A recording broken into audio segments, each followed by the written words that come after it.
묵상 기도하심으로 새벽 예배를 시작하겠습니다. 하나님 감사합니다. 오늘 이 아침에도 우리에게 주의 전으로 인도하시고 예배함으로 이 하루를 시작하심을 감사합니다. 오직 주와 동행하는 복된 하루가 되게 하시고 주님을 기쁘시게 하는 하루가 되도록 인도하여 주옵소서. 우리 인생의 모든 짐과 문제들은 온전히 주께 맡기게 하시고 주님이 우리를 위해서 일하시고 행하시는 구원을 보는 복된 하루가 되게 하여 주옵소서. 오늘 이 아침에도 우리가 가지고 온 인생의 모든 짐과 문제들은 주께서 담당해 주시고 세상에 줄 수 없는 참된 평강과 안식을 누리는 복된 하루가 되게 해 주옵소서. 예수님의 이름으로 기도합니다. 아멘. 찬송 70장 드리겠습니다. 피난처 있으니 환난을 당한 자 이리 오라.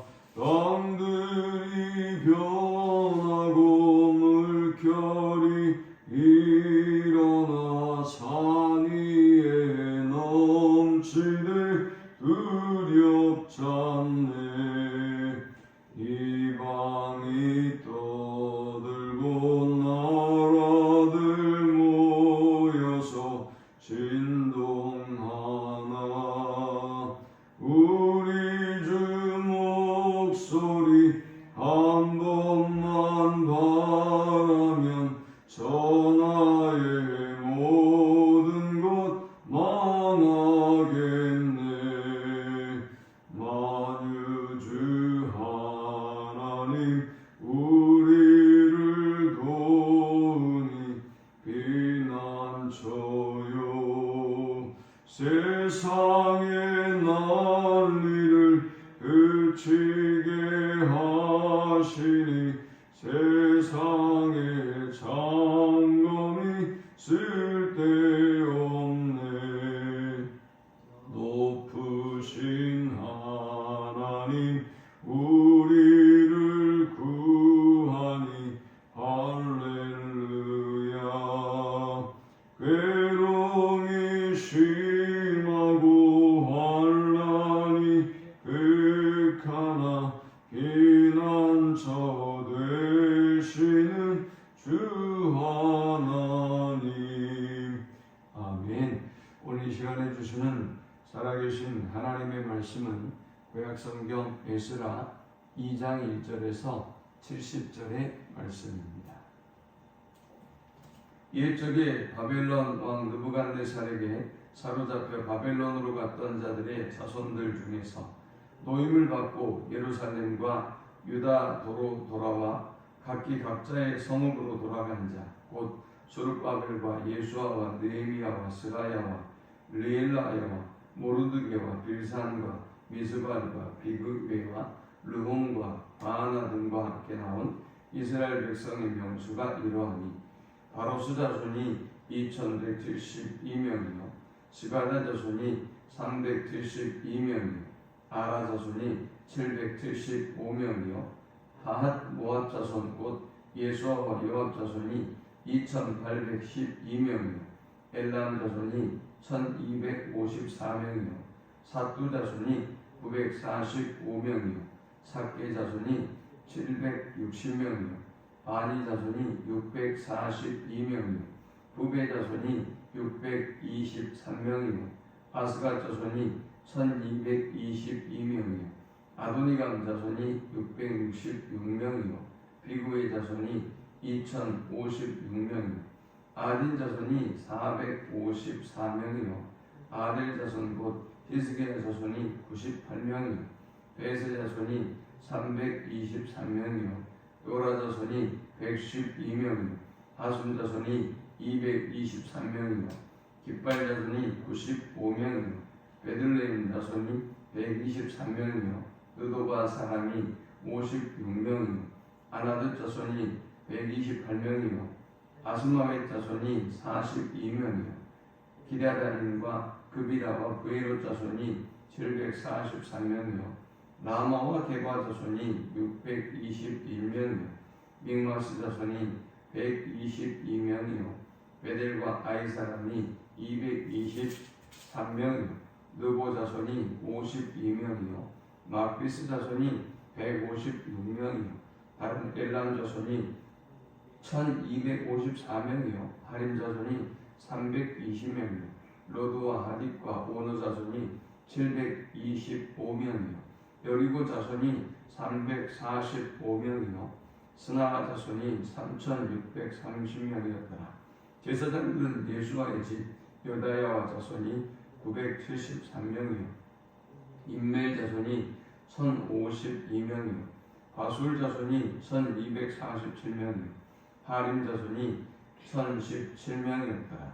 레위 사람은 호다위와 자손 곧 예수야와 강미의 자손이 74명이요 노래하는 자들은 아삽 자손이 128명이요 문지기의 자손들은 살룬과 아델과 달문과 악독과 하디다와 소베 자손이 모두 139명이었더라. 느디님 사람들은 시아 자손과 하수바 자손과 답바오 자손과 게로스 자손과 시아와 자손과 바돈 자손과 르바나 자손과 하가바 자손과 악곱 자손과 하곱 자손과 사물레 자손과 하논 자손과 기델 자손과 가할 자손과 느아야 자손과 느신 자손과 느보다 자손과 갓삼 자손과 우사 자손과 바세야 자손과 베세 자손과 아스나 자손과 무님 자손과 느고심 자손과 박복 자손과 하그바 자손과 하룰 자손과 아슬룻 자손과 무그다 자손과 하르사 자손과 바르고스 자손과 시스라 자손과 데마 자손과 느시아 자손과 하디바 자손이었더라. 솔로몬의 신하의 자손은 소대 자손과 하소베렛 자손과 부르다 자손과 야일라 자손과 다르곤 자손과 깃넬 자손과 스바라 자손과 하딜 자손과 오게벳 하스바임 자손과 아미 자손이니 모든 느디님 사람과 솔로몬 신하의 자손이 392명이었더라. 델멜라와 델하르사와 구룹과 아따 인멜에서 올라온 자가 있으나 그들의 조상의 가문과 선조가 이스라엘에 속하였는지 밝힐 수 없었더라.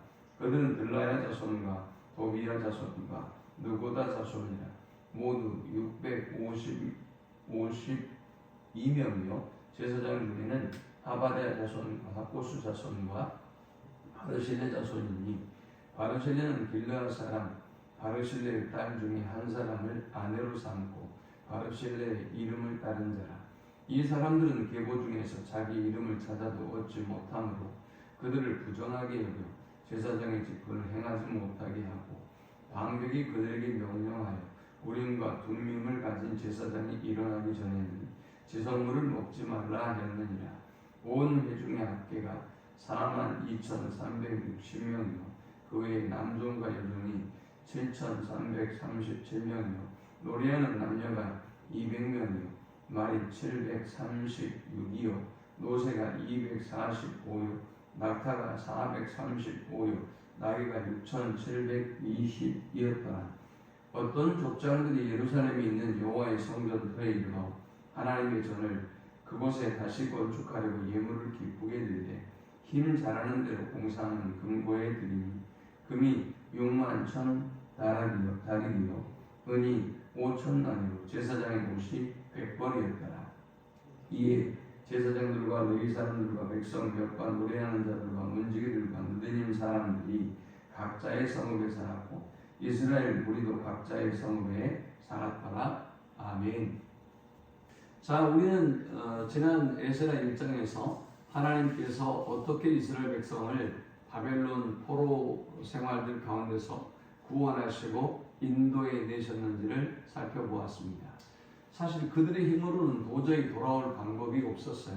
그들은 군사력도 없고 독립할 방법도 없고 또 그들은 재력도 없었죠. 그런데 하나님께서 주권적으로 바벨론을 페르시아에 의해 멸망하게 하시고 바벨론 포로였던 이스라엘 백성은 자연스럽게 페르시아의 포로가 되었고 페르시아는 그들의 포로 정책이 바벨론과 달랐기 때문에 이스라엘 백성을 고국으로 돌아가게 만들죠.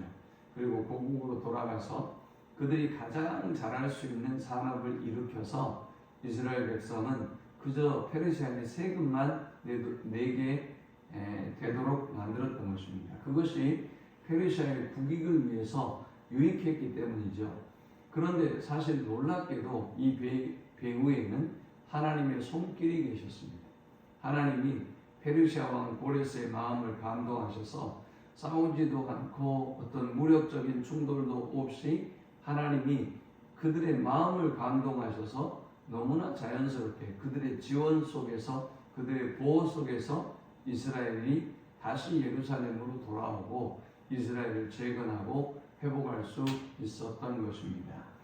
우리가 오늘 이 본문을 통해서는 누가 어떻게 돌아왔는가, 또 어떻게 이스라엘의 재건의 역사가 이루어졌는가를 세 가지로 살펴보고 함께 은혜를 나누려고 합니다. 자, 우리가 이 본문을 통해서 얻을 수 있는 영적 교훈은 하나님 나라의 백성이 되는 여정은 누구든지 함께 동참할 수 있다라는 것입니다. 오늘 이 장에는 굉장히 구체적인 인물들이 많이 등장합니다.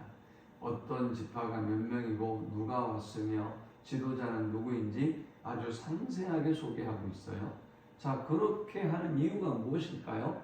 이 일이 허구가 아니라 역사적인 실제의 사건이라는 걸 보여주기 위해서 누가 몇 명이 이동해 왔다라는 것을 굉장하게 많은 분량을 우리가 읽기도 힘들 정도로 많은 분량을 할애하면서 소개하고 있는 것입니다.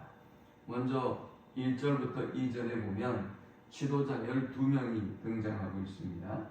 그리고 이제 3절부터 보면 평신도들이 15,604명이 등장하고 있어요. 지도자 12명을 중심으로 평신도 15,604명이 이렇게 이스라엘 땅으로 이동해 왔다. 저 바벨론 포로의 현장에서 포로된 상황에서 그들이 이렇게 돌아왔다라는 것을 소개하고 있습니다. 그리고 그 이후 21절부터는 지역에 따라 22개로 구분해서 또 돌아온 사람들을 쭉 소개하고 있습니다. 여기 소개된 사람은 8,537명이 소개되고 있습니다. 이 일을 통해서 우리에게 보여주고자 하는 일은 무엇인가? 하나님의 일은 누구든지 원하는 사람이 함께 참여할 수 있다. 하나님의 나라는, 하나님의 역사는 누구든지 감동을 받은 하나님의 사람들에 의해서 동참할 수 있고 이루어진다라고 하는 것을 우리에게 교훈하고 있는 것입니다. 두 번째, 우리가 이 본문을 통해서 얻을 수 있는 영적 교훈은 거룩한 섬김은 분명하게 구별된 사람들에 의해서 이루어진다라는 것입니다. 36절에 보면 제사장들 숫자가 등장합니다.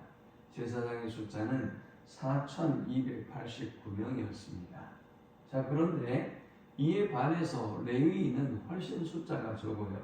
40절에 보면 레위 사람은 호다위야 자손, 곧 예수와 간미의 자손이 74명이요 노래하는 자들은 아삽 자손이 128명이요 문지기의 자손들은 살룸과 아델과 달문과 악국과 하디다와 소베 자손이 모두 139명이었더라 했습니다. 레위인들은 이들 모두를 종합해도 392명밖에 되지 않았습니다.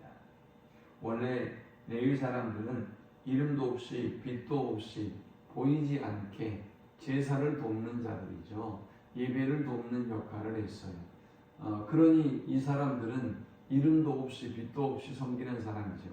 예나 지금이나 이렇게 이름 없이 빛도 없이 섬기는 것을 좋아하는 사람이 없어요. 그래서 제사장의 숫자는 4,289명이지만 이에 반해서 레위인은 392명밖에 되질 않았습니다.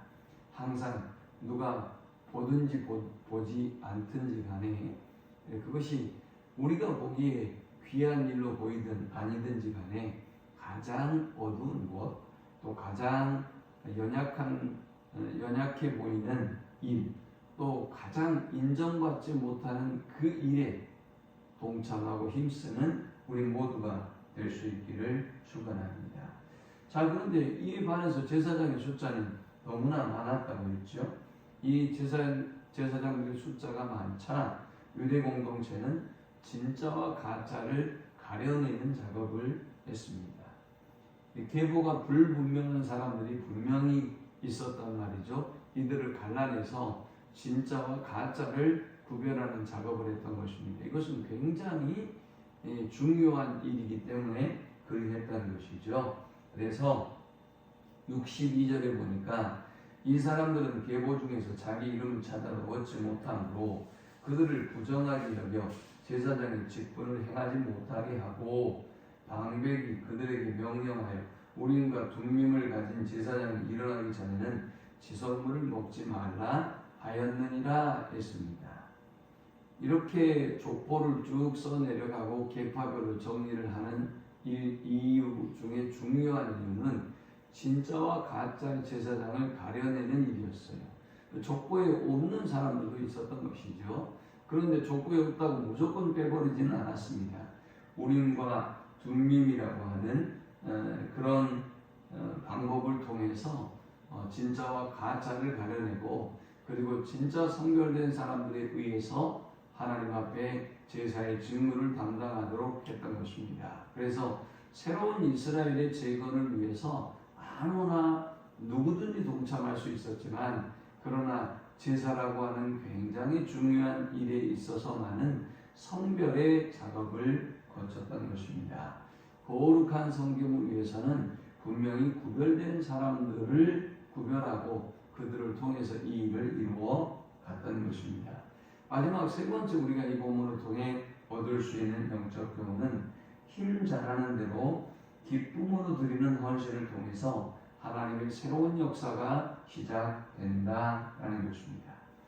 58절에 보면 어떤 족장들이 예루살렘에 있는 여호와의 성전터에 이르러 하나님의 전을 그곳에 다시 건축하려고 예물을 기쁘게 드리되 힘 잘하는 대로 공사하는 금고에 드리니 금이 6만 천달이요 은이 5천 마네요 제사장의 옷이 100벌이었더라 라고 했습니다.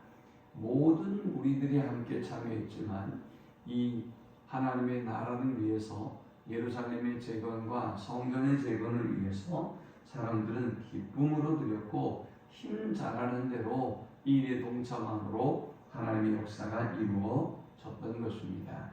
새로운 역사 또 하나님이 이루시는 하나님의 역사는 이렇게 힘 잘하는 대로 기쁨으로 드리는 사람들을 통해서 이루어졌습니다.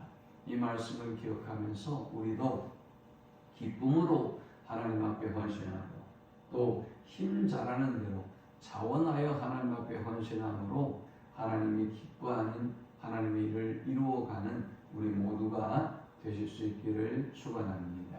하나님 감사합니다. 귀한 말씀을 통해서 은혜 받게 하시고 깨닫게 하심을 감사합니다.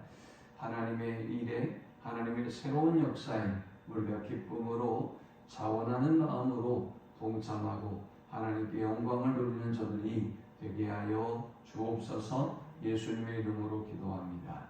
아멘.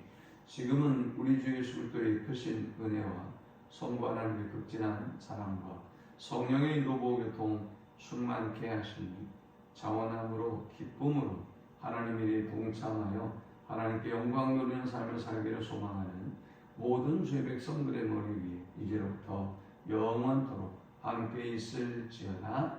아멘.